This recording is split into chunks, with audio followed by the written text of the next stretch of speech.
Hello and welcome back to the Courageous Nerd YouTube channel. I'm Connor, back with another interview. Joining me this time is actress Chloe Farnworth. We talk all about Chloe's new film 12-Hour Shift, her experience working on the project, and her character Regina. If you enjoy this interview or any of the others on the channel, please be sure to like and subscribe.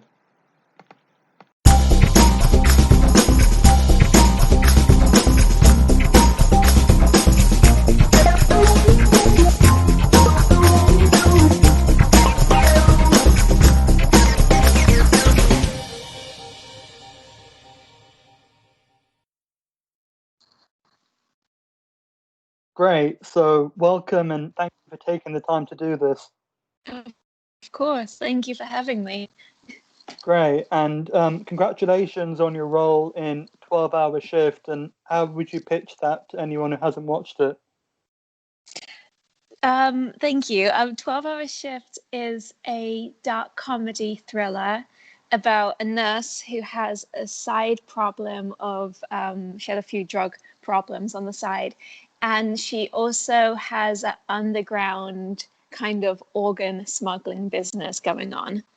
And it's a lot of fun and a lot of comedy with some crazy characters. Great, and so Brea Grant was the writer-director on the project, and how was your overall experience of that working relationship? Yeah, Bria is fantastic. She's such a lovely person. I met her. I did two auditions for the part, and then I went and then they offered it to me, and I went and had coffee with her. And you know when you like sit down with someone and you can just talk and talk, and it's Yeah, really nice. And so yeah, I met her in a coffee shop with Tara, who's one of the producers, and she's in the film. And we all just talked about the part and the film. And I was like, oh, this person is so lovely. I was like, I can't wait to work with her. And then when we got around to shooting in Arkansas in Jonesboro, she's just a really great director, and she gives you a lot of space to kind of do your acting, and then she would tweak you here and there. And she has like a very like she has like a very the image she wants to get for the film. She has like this very like what's the word? I'm forgetting the word now. um, she knows exactly what she wants in right. each scene, and she kind of like she's very good at letting you do it, and then she'll tweak you a little bit, and then she'll also let you do like an improv take after, which is really fun because you can kind of just do the scene but in your own words and add in any other quirky things you want to. And yeah, she's like a really good actor's director, and because she is an actor herself, I think she kind of knows both sides very well. So it makes her like this amazing, perfect director who's lovely to work with. Right, and so something I was reading was that the film's set in the late 1990s. So, from like your personal perspective, what are your memories of that time? Oh, my memories of the 1990s. Cassette tapes. Right. I remember making recordings on the radio of my favorite songs, and I would sit all day long waiting for my favorite song to come on the radio, and then I'd hit record. So I could make like my favorite songs like all on one tape. Mm, um, I remember, what else do I remember? Like, oh gosh, what 90s? Like very colorful kind of clothing. mm, Kind of like, yeah, very kind of out there colorful clothing, like fluorescent tops. And like I used to wear these great big bell bottom jeans. I think they were kind of 90s. Like they were like very like wide, and then you'd have to scuff up the bottom on purpose to make it look like they were old. And you'd walk around and they'll get like all wet from the rain, and that was a cool thing to have, like these really messy, like torn up, really big jeans. Apparently that was a thing, and I used to do it a lot. um so I remember that. I don't know, but that was, I didn't know if that was something for everybody or just something I thought was like in at the time. But yeah, big bell bottom jeans with lots of rips in them and covered in like mud and mm, stuff.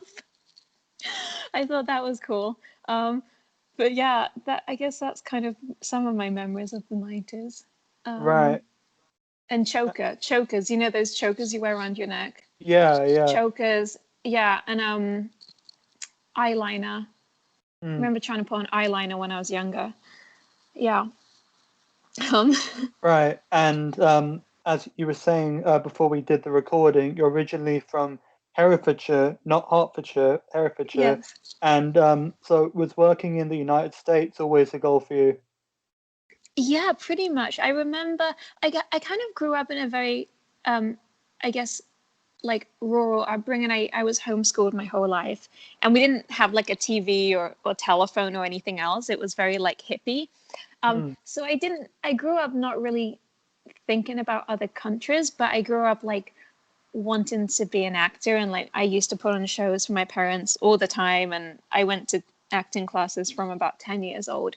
But as soon as I kind of worked out about film and TV and like TVs, because we didn't have one until I was maybe 13 or 14, Right. and then other countries, I was like, that's what I want to do. And then America, I guess, was in my mind from about 16 or 17, because I figured that's where everyone goes to like become something in the entertainment industry. So yeah, pretty much from 16, 17, I was like, this is where I got to be at some point.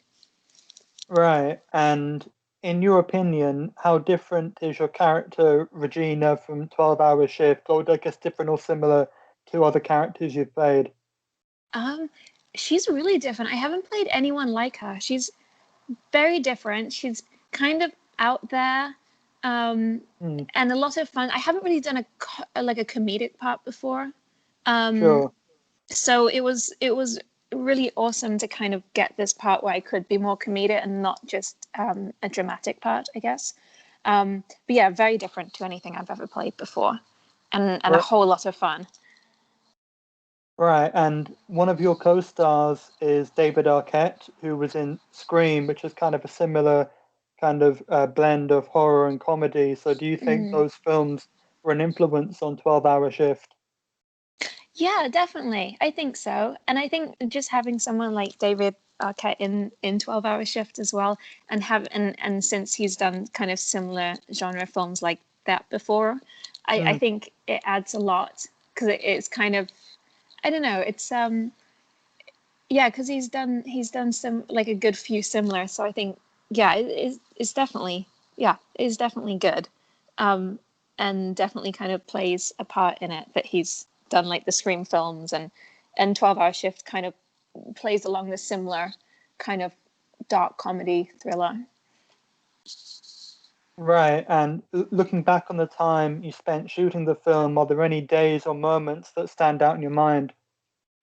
Um Yeah, I mean a few. I like we shot some montage scenes at nighttime, and my character kind of goes out and she goes driving, and at one point she takes a pee in the, I think it's a roller rink car park. Um Right. and it was just such a fun like scene to shoot, because it was all public. So that was like, because it was at nighttime, and Jonesboro where we shot is kind of like a small town, like a super small town. Hmm. You like the kids, I guess, in that town, they kind of hang out in car parks. So we were trying to shoot this scene where I like pull my pants down and take a pee, but there was like these kids in the car park, and we were trying to like screen them from seeing me going over to the roller rink to take a pee. And it was just like, it Right. was really comical and funny, the whole like filming process of it. um so yeah, that was a really funny time. And also one day David Arquette brought a donkey to set at lunchtime. He just came walking in with this donkey, and it was so cool, and the donkey was so cute. That sounds like, something that could only happen on a film set. Yeah. Right. Yeah, we, I mean, just imagine like someone coming into McDonald's, for their shift. Oh yeah, here's a donkey. yeah. Yeah, and I don't even, I'm not sure even where he got it from. We were like about to stop for lunch, and then he walks through the door and he has this donkey, and we're Hmm. like, oh my god, there's a donkey on set. And like everyone just stopped to go and hug the donkey and take photos with it. Yeah. It was really fun. Maybe he felt pressure as like being, well, I'm the big Hollywood star. Maybe I need to do something extravagant, And yeah. bring, Oh, I bring know. a Oh, donkey. a donkey. Right. Yeah, a donkey. And it's such a random thing, but I feel like it's, I don't know, I feel like only he could just bring a donkey to set, and it's just okay, cool. Right. Like if I turned up one day with a donkey, I think they'd think I'm just crazy. They'd be like, Chloe, what are you doing? Get that thing off set. Right. And I guess kind of thinking about your projects prior to 12-hour shift, what kind of learning experiences did you take away from those? I guess before, I think you learn something from every job, even the jobs I've been like, oh, that was kind of a bit, I don't know, like if I look back to when I was like 19 and some of, like you do student films, I'm like, oh God. Sure.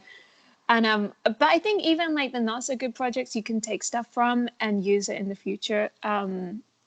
So yeah, it's hard to say. I guess you take things from every job and kind of use them and pull them from your brain for the next job. And you, like, yeah, you're constantly kind of, I mean, I'm constantly taking stuff in from previous jobs and then thinking about them on the next job and being like, oh, I could do this, or that happened in that job and maybe it should happen this way in this job. So yeah, always pulling from previous ones too. Right. And I guess from a career perspective, how have you found being an actor living in this pandemic?